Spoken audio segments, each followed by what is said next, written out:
எல்லோருக்கும் வணக்கம். RK talkie சார்பாக உங்கள் அனைவரையும் வரவேற்கிறேன். பாட்டு பாடணும்னு ஆர்வம் உள்ளவங்களுக்கான வீடியோ தான் இந்த பதிவில் நீங்கள் பார்க்க போகிறீங்க. உங்கள் ஸ்ருதி, உங்கள் வோக்கல் ரேஞ்ச் என்னன்னு தெரிஞ்சுக்க போகிறீங்க. வீடியோக்குள்ளே போகிறதுக்கு முன்னாடி இதுவரைக்கும் ஆர்கே டாக்கிஸை சப்ஸ்கிரைப் பண்ணாதவங்க சப்ஸ்கிரைப் பண்ணிடுங்க. ராகம் மாயா மாளவ கவுள, எஃப் ஸ்கேல், 4 கட்டை ஸ்ருதி. வீடியோக்குள்ளே போகலாமா?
பாட்டு பாடணும்னு நினைக்கக்கூடிய ஒவ்வொருத்தருக்கும் இந்த வீடியோ ரொம்ப யூஸ்ஃபுல்லாக இருக்கும்னு நான் நம்புகிறேன்.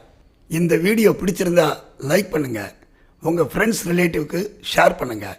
உங்களுக்கு எப்படிப்பட்ட வீடியோ வேணும் கமெண்ட் பண்ணுங்கள். அடுத்த வீடியோவில் பார்க்கலாமா?